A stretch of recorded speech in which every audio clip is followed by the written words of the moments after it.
महापरमहंसाय स्वादित चरण कमल चिन्ह मकरंदाय भक्तजन मानस निवासाय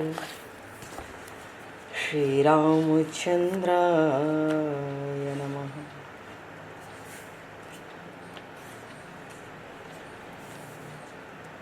वंदे विदेहतनया पदपुंडरीकं केशौरसौरभसमाहत योगिचेतं हन्तुं प्रतापमनिशं मुनिहंससेव्यं सन्मानशालिपरिपीत परागपुञ्जम्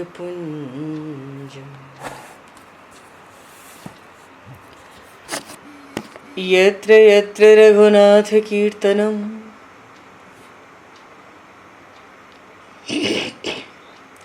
तत्र तत्र कृतमस्तकाञ्जलिं बाष्पवारि परिपूर्णलोचनं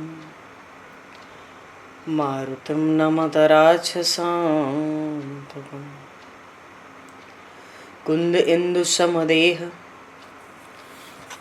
उमारमण करुणायन जाहि दीन परनेह करहु कृपा मर्दन मयन।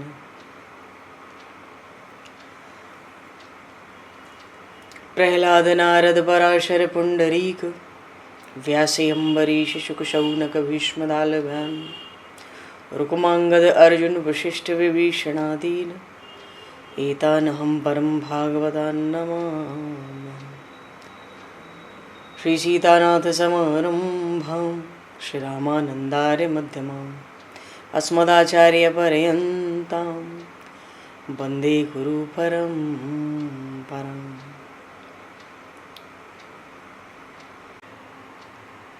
भक्त भक्ति भगवंत गुरु चतुर्नाम वपु एक तिनके पद वंदन के नाशहि विघ्न अनेक। श्री गुरु चरण सरोज रज निज मन मुकुर सुधार वरणो रघुवर विमल यश जोदायक फलचार। हरिशरण। गोविंद जय जय गोपाल जय जय राधारमण हरि गोविंद जय जय। श्री राम जय जय रसिकेश जय जय श्री राम जय जय रसिकेश जय। सीतारमण राम रघुनाथ जय राधारमण हरि गोविंद जय। गोविंद जय जय गोपाल जय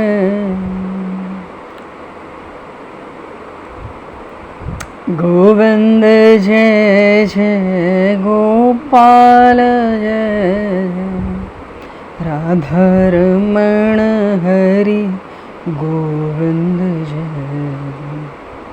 सीतारमण राम रघुनाथ जय सीतारमण राम रघुनाथ राधारमण हरि गोविंद जय जय। बोलिए श्याम रामचंद्र भगवान की संपूर्ण राम दरबार की। श्री गौरी शंकर भगवान की जय। श्री बांके बिहारी लाल की जय। श्री वृंदावन प्रेम धाम की जय। श्री पंढरीनाथ भगवान की जय।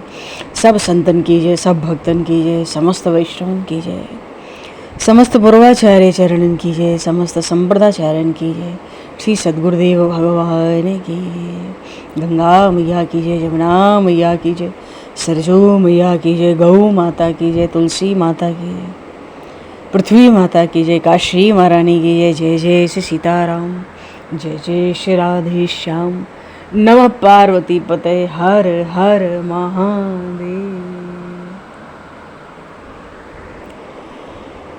अनंत कोटि ब्रह्मांड नायक सर्वेश्वर पूर्ण परात्पर ब्रह्म, असंख्य कल्याण गुणगण निलय, भक्त वांछा कल्पतरु, शरणागत वत्सल भक्त वत्सल दीन बंधु दया सिंधु, भगवान श्री हरि की महती कृपा करुणा से शनिवन जी महाराज की परम पावन भावमयी सन्निधि में, महापुरुषों की भावमयी उपस्थिति में एवं आप सभी श्रद्धालु भक्त वैष्णवों की मंगल सन्निधि में मानव जीवन का सर्वोत्कृष्ट फल भगवत गुणगान, भगवत स्मरण का आनंद हम सभी इस संवत 2081 के श्रावण मास में भगवान श्री गौरी शंकर की असीम अनुकंपा से, प्रभु की असीम कृपा से इस श्रावण मास में भगवान शिव की महिमा का स्मरण चिंतन करते हुए आनंद लाभ प्राप्त करने जा रहे हैं। सर्वप्रथम आप सभी भक्तजनों के श्री चरणों में भगवत भाव से सादर वंदन, सादर नमन। आप सभी को भी यथा योग्य जय श्री राम, जय जय श्री राधे हरि शरणम, जय श्री राम जी की जय। श्री सीताराम।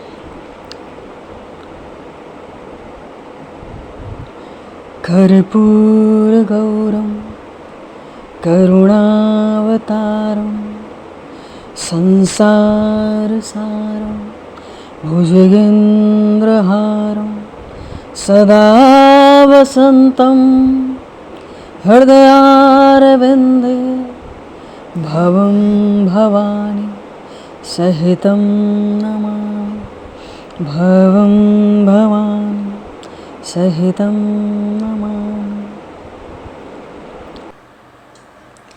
श्री रामचंद्र चरणौ मनसा स्मरामि, श्री रामचंद्र चरणौ वत्सा गृह्णामि, श्री रामचंद्र चरणौ सरसा नमामि, श्री रामचंद्र चरणौ शरणं प्रपद्ये।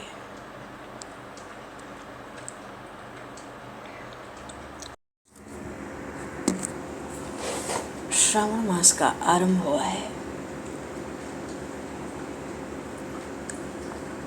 भगवान शिव की महिमा और क्यों न हो, भगवान शिव तो समस्त कल्याण मंगल और सुख के मूल,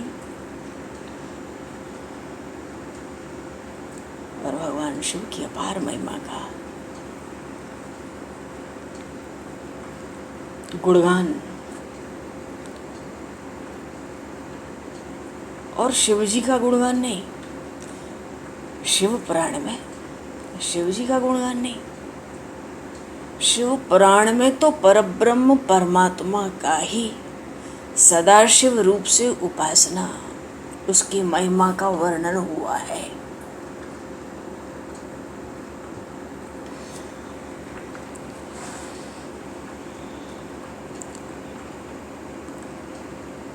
शिव पुराण की महिमा में सुनाते हैं, महात्मा में थोड़ा सार बस हम लोग।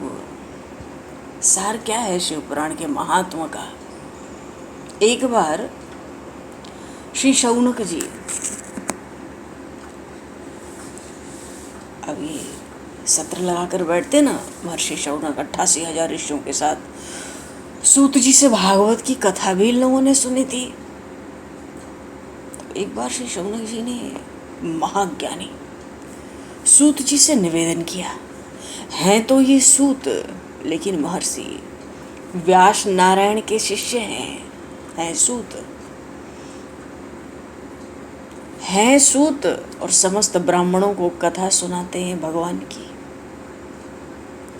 और शौनक आदि 88,000 ऋषि इतने प्रसन्न होते हैं उनके मुखारविंद से कथा सुन सुन के, आशीर्वाद देते हैं, हे सूत तुम तो लाखों वर्ष जीते रहो, हमें यूं ही कथा सुनाते रहो। ऐसे सुसूत जी, शौनक जी ने निवेदन किया कि हे सूत जी, सदाचार, भगवत भक्ति और विवेक,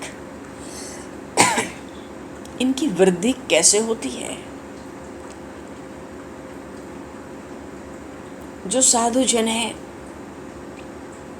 वो अपने काम, क्रोध, लोभ, ये जो सब मानसिक विकारों की सेना है, इसका निवारण कैसे करते हैं? सूत जी, आप तो अब हमें कोई शाश्वत साधन बताइए। शाश्वत का होता है नित्य, अविनाशी साधन। ऐसा साधन बताइए जो कल्याणकारी हो, परम मंगलकारी हो। हाँ हे सूत जी, वो साधन भी ऐसा बताइए जिसके अनुष्ठान से शीघ्र ही हमारे अंतःकरण की विशेष शुद्धि हो जाए।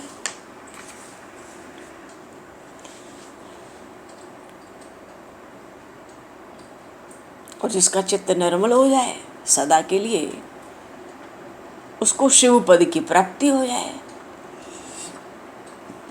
अच्छा, जिनको हम भगवान शिव कहते हैं और जिसको शिव पद कहते हैं, शिव तत्व कहते हैं, शब्दों में भेद होने से इनके अर्थों में भी, भावों में भी कुछ भेद तो अवश्य होगा। सूत जी ने कहा, हे शौनक जी, आप तो मुनि श्रेष्ठ हैं।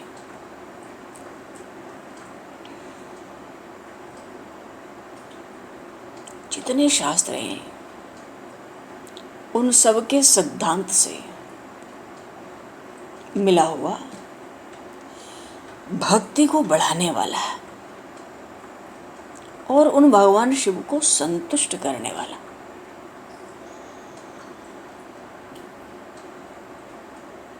उत्तम शिव पुराण, ये तो ऐसा है जो काल के महात्रास का भी विनाश कर दे, काल के भय को भी दूर कर दे।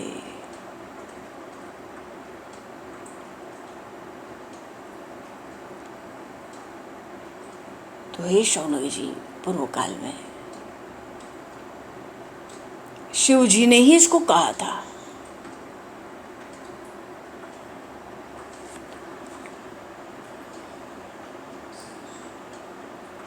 और हमारे गुरुदेव जी वो व्यास जी महाराज हैं, उनको सनत कुमार मुनि का उपदेश हुआ कलयुग के प्राणियों के कल्याण के लिए। तो शिव पुराण का प्रतिपादन किया। इसका जो पठन है, पाठन है, श्रवण है, हर तरह से शिव भक्ति पाकर मनुष्य शीघ्र ही शिव पद पाता है, सब पापों से मुक्त हो जाता है।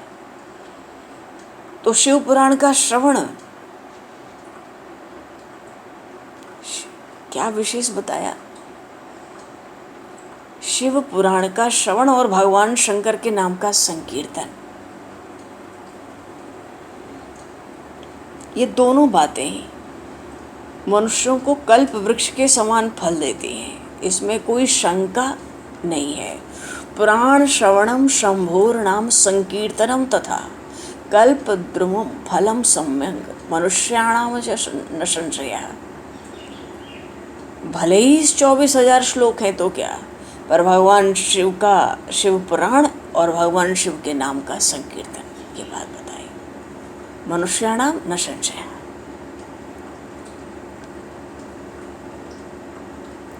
सात संहिताएं हैं इसमें। हे शौनक जी, मनुष्य को चाहिए वो भक्ति, ज्ञान, वैराग्य से भली भांति संपन्न होकर बड़े आदर से शिव पुराण का श्रवण करे और भगवान शिव के नाम का संकीर्तन।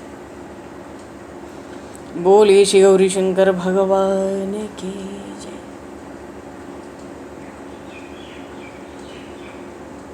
बड़े आदर से श्रवण करें। सूत जी बता रहे हैं महिमा में कि जिस घर में शिव पुराण की कथा होती है वो घर तीर्थ रूप ही है। उसमें निवास करने वालों के पाप इस शिव पुराण का कथन श्रवण नष्ट कर देता है। अच्छा, सूत जी ने शिव पुराण की महिमा का वर्णन किया तो करते समय पुराने इतिहास का भी उदाहरण प्रस्तुत करते हैं जगह जगह। पहला उदाहरण तो देवराज नाम के एक ब्राह्मण का ही है जो वैश्यगामी था, बड़ा दुष्ट। अच्छा, दूसरा उदाहरण शिव पुराण की महिमा में चंचुला नाम की जो एक स्त्री है और उसका बिंदुक नाम का जो पति है,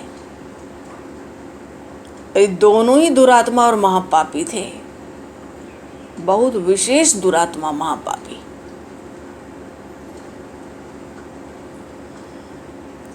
परंतु शिव पुराण की कथा के श्रवण के प्रभाव से इन सब का उद्धार हो गया।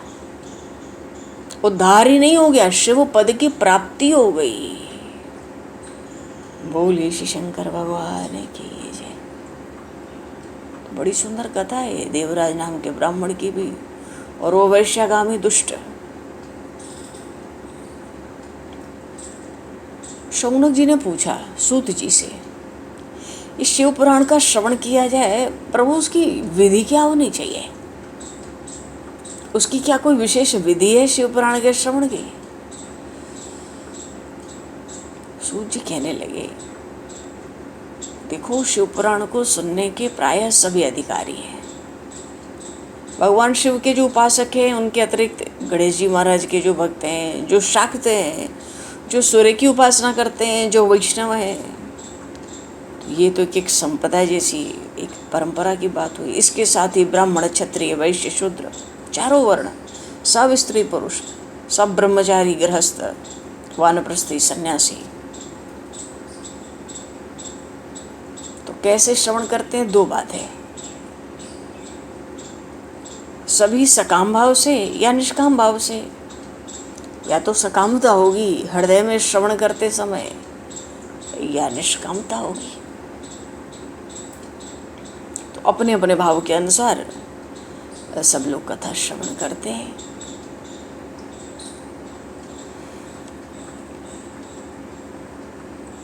लेकिन जो लोग भगवान विष्णु में और उन शिव में भेद दृष्टि रखते हैं, जो शिव भक्ति से रहित हैं, पाखंडी हैं, हिंसक हैं, दुष्ट हैं, कहो कि नास्तिक हैं, पर स्त्री पर दृष्टि, पराये धन पर दृष्टि, देव संपत्ति पर दृष्टि, मानो इनका हरण करने के लिए लुब्ध बने रहते, ये कथा श्रवण के अधिकारी नहीं है। लेकिन जब शिव पुराण की कथा सुने तो श्रोता को चाहिए ब्रह्मचर्य का पालन करे, पृथ्वी पर सोवे, सत्य बोले, जितेंद्रिय रहे, और जब नित्य कथा की समाप्ति हो पत्तल पर भोजन करे, लोभ हिंसा छोड़े। देखो, ये तो शिव पुराण के कथा की श्रवण करने की विधि है, और यहाँ तो बहुत ही सार में, बहुत थोड़े से समय में, श्रावण मास में थोड़ा भगवान शिव के शिव पुराण का हम लोग सार तत्व स्मरण कर रहे हैं। तो इन सब चीज़ों से तो भय रहे, तो काम, क्रोध, लोभ, मोह, मद, मत्सर, ईर्ष्या, राग, द्वेष, पाखंड, अहंकार, सब छोड़े। श्रोता हो तो भाई विनयशील हो, सरल चित्त हो, पवित्र हो, दयालु हो, कम बोलने वाला हो, उदार मन वाला हो।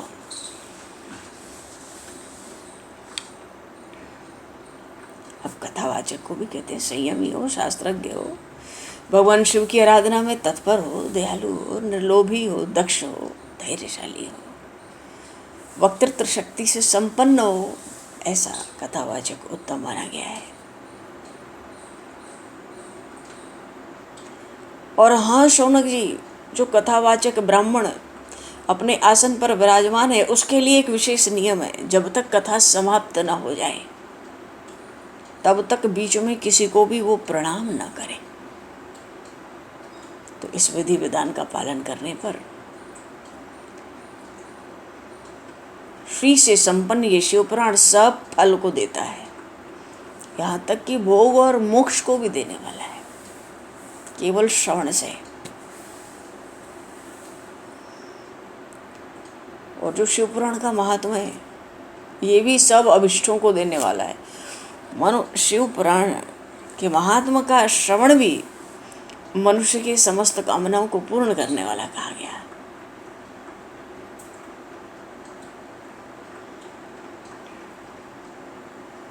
जो सदा ही भगवान विश्वनाथ का ध्यान करते हैं,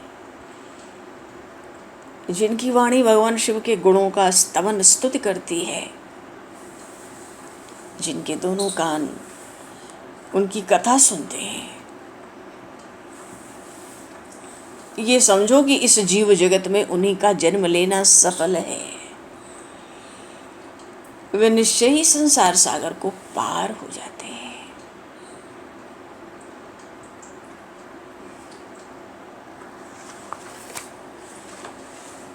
निश्चय ही पार हो जाते हैं।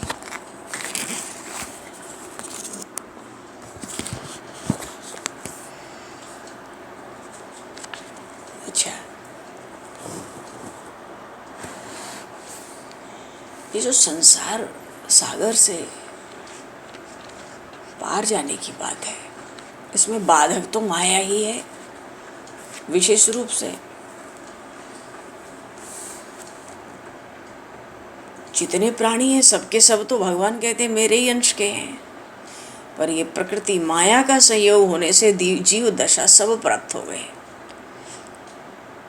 वे मेरे ही हैं फिर भी वो मुझे नहीं पहचानते। मैं मेरा और भ्रम के कारण विषयांध। तो भव सिंधु से पार होने के लिए जीव माया से छूट जाता है भगवान की शरण होकर। गीता जी में भगवान ने बताया ये बड़ी दुस्तर जो माया है, 7वें अध्याय में बात आई थी ना। हाँ, देवी हेषा गुणमयी मम माया दुरत्या मामेव ये प्रपद्यन्ते माया मेताम तरन्ति। भगवान स्वयं कहते मेरी माया पार होने के लिए बड़ी दुस्तर है, पर जो निरंतर मेरा ही स्मरण करते हैं मामेव ये प्रपद्यन्ते माया मेताम तरन्ति, वो इस संसार सागर को तर जाते हैं, वो भवसिंधु से पार हो जाते हैं।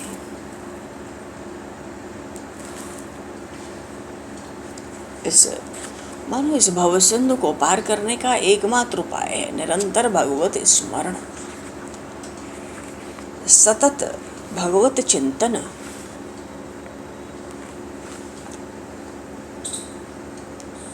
जीव सोचे इस माया की नदी को तैर के पार करें सो तो होगा नहीं।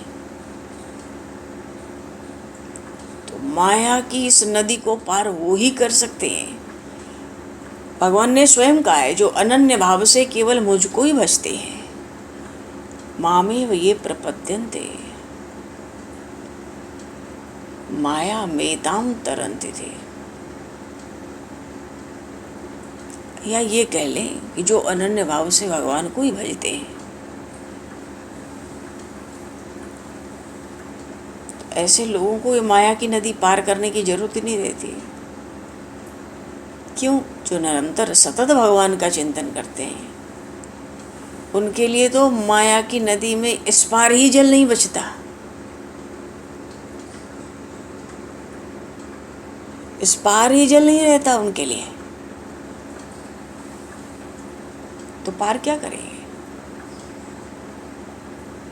पर हाँ, जो भगवान की भक्ति साधन में लगे हैं, इस माया नदी से पार होने के लिए सदगुरु ही उनकी नौका कहे गए हैं।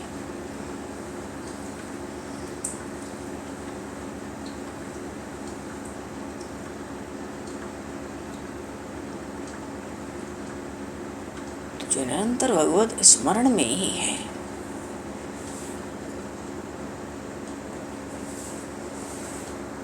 अच्छा, कुछ तो आर्त भक्त होते हैं,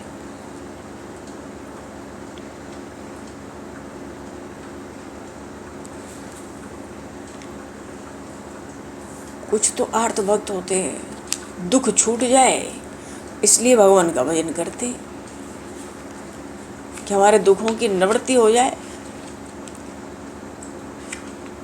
और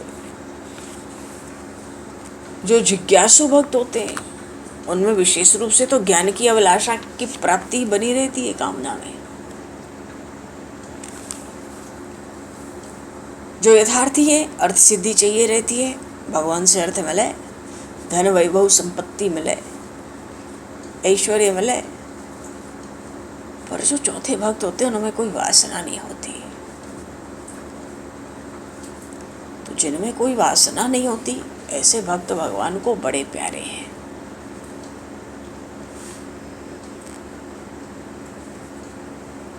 अरे देखो, ध्रुव जी ने भक्ति की, उनमें वासना थी। क्या वासना थी? पिता की गोद मिले, मैं पिताजी की गोद में बैठूं। पर भगवान ने उनको ध्रुपद दिया। क्यों? अबोध है, 5 वर्ष की अवस्था है। नहीं तो भगवान को तो वही भक्त प्यारे हैं जो भगवान को भगवान के प्रेम के लिए भजते हैं, जिनको भगवान को भजे बिना रहा ना जाए। पर ध्रुव जी महाराज भले ही वासना है, दुख भी है और धन की प्राप्ति की भी कामना है। अरे गोद नहीं मिली पिता की, पर भगवान ने अक्षय पद, तो क्या अक्षय पद पाने की बात सोची थी कभी ध्रुव जी ने? ऐसा ध्रुपद भगवान ने ध्रुव जी महाराज को दिया प्रसन्न होकर। अरे उनको चंद्रमा सूर्य से भी बढ़कर तो बना दिया, श्रेष्ठ बना दिया।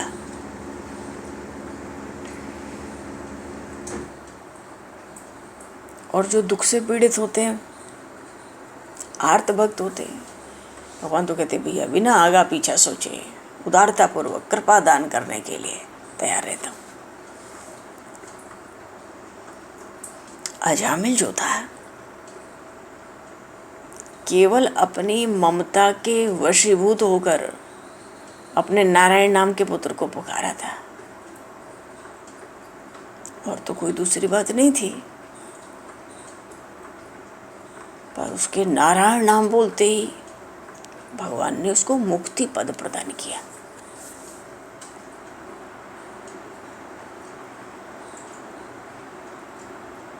जिन वर्ष भृगु ने भगवान के वक्षस्थल पर चरण प्रहार किया, भगवान की इतनी बड़ी इतनी भारी महिमा है जी। भृगु ऋषि ने तो वक्षस्थल पे चरण से प्रहार किया, सीधे वक्ष पर।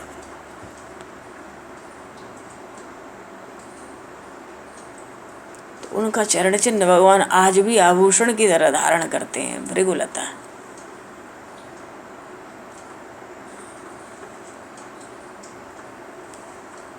भगवान ऐसे हैं जो अपात्र के प्रति भी उदारता दिखलाते हैं।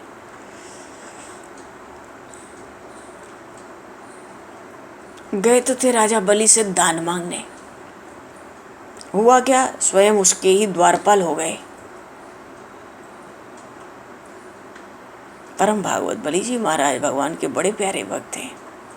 चातुर्मास में भगवान महाराज बलि के द्वार पर द्वारपाल बनकर पहरा देते। भगवान की उदारता की, उनके सरलता की, उनकी कोमलता की कहाँ कोई सीमा है।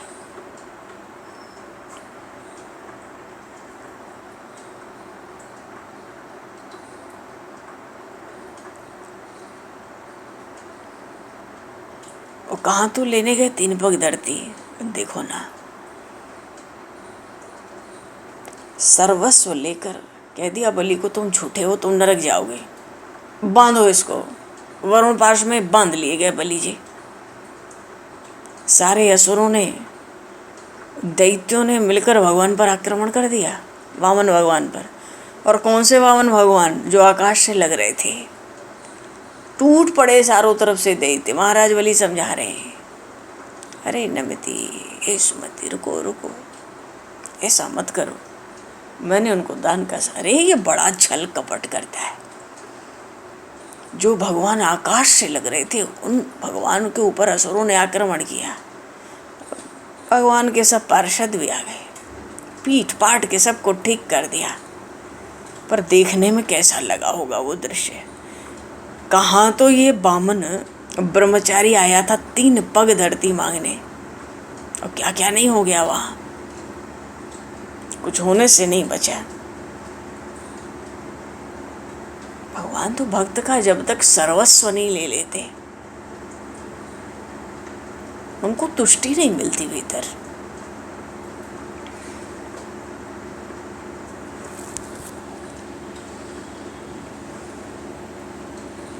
भागवत में इस प्रसंग को श्री जी ने कहा उद्धव जी से, भ्रमर गीत में एक श्लोक में, बलिमपि बलिमत्वा। उद्धव, सांवरे वर्ण वाले की बात मत करो। एक थे, वो राजा बलि था, बड़ा सज्जन था, धर्मात्मा, उसके द्वार पे गए। वो तो तुम जानते हो, कौवा कौवा होता है, कौवा को जो चुगाए, कौवा को कोई चुगाना चाहे, थोड़ा सा कौवा चुगता है, काँव काँव करके 1000 कौवे बुला लेगा, और फिर चुगाने वाले के सिर पे सब 1000 मिलके इतना काँव काँव करते हैं। ऐसे हैं वो सांवरे वर्ण वाले। उनकी मित्रता से, उनके सख्य से हम बहुत परिचित हैं।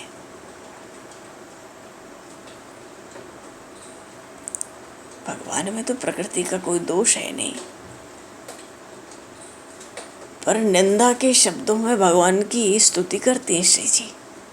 यही तो हुआ, अकेले गए थे, 3 पग भूमि दे दो, बात नहीं बनी तो हल्ला करके अपने हजारों पार्षदों को बुला लिया, वहाँ मारपीट और कराई, और जिससे दान लिया, सर्वस्व लिया, उसको बांध और लिया वरुण पाश में। ऐसा श्री जी ने बड़ा सुंदर भ्रमर गीत में ऐसा भाव रखा, बलिमपि बलिमत्वा। तो ऐसे भगवान चातुर्मास में उन बलि जी के, महाराज बलि के द्वार पर पहराते थे। अरे द्वारे मथुरा में भगवान ने मार दिया कंस को, तो मथुरा के राजा हुए ना, पर उग्रसेन जी को जेल से निकाला, उनको राजा बनाया। महाराज उग्रसेन मथुरा के राजा हुए कंस के बाद। और भगवान द्वार पर छड़ी लेकर खड़े रहते थे, बेंत। जब महाराज उग्रसेन आते थे, भगवान जोर से पुकारते थे, महाराजाधिराज महाराज उग्रसेन पधार रहे हैं, खूब उपाधि लगा लगा के। तो भगवान तो जो कोई अपात्र भी हो, तो भगवान तो ऐसी उदारता दिखाते। तो गए थे राजा बलि से दान मांगने, स्वयं उल्टे उसके द्वारपाल हो गए। और जो गणिका है, न तो कभी आपकी पूजा करती थी, न आपके कभी गुणों का गान सुनती थी, सिर्फ अपने मनोरंजन के लिए तोते को राम राम कहना सिखलाती थी। तो उसको भी केवल इस राम नाम के लेने के बहाने ही आपने वैकुंठ का सुख प्राप्त करवा दिया।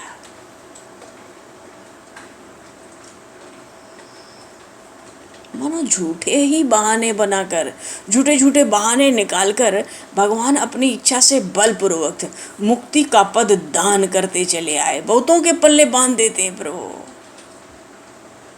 कुछ झूठ का ही बहाना बन जाए। भगवान अपनी ऐसी विलक्षण उदारता का त्याग कभी नहीं करते। भगवान तो अमृत के सिंधु कहे गए हैं, अत्यंत कृपालु।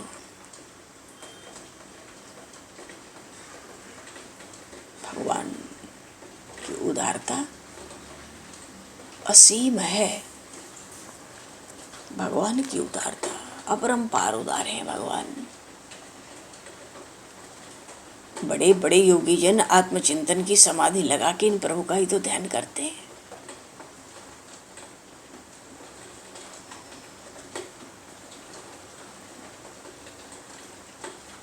भगवान तो सदा से ही, कहा तो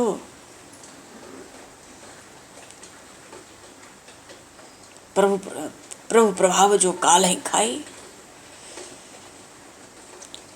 आलहू डरहि न रण रघुवंशी। और मिट्टी खाई मैया ने क्रोध में आके कलाई पकड़ी तो मुंह खोला तो डरते डरते मुंह खोलते तलाशी दे रहे मुंह की।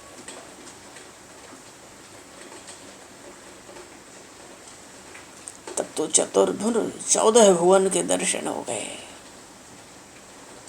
अरे जी, इनकी महिमा का कोई आर पार नहीं है। तो प्रसंग था कि सूत जी महाराज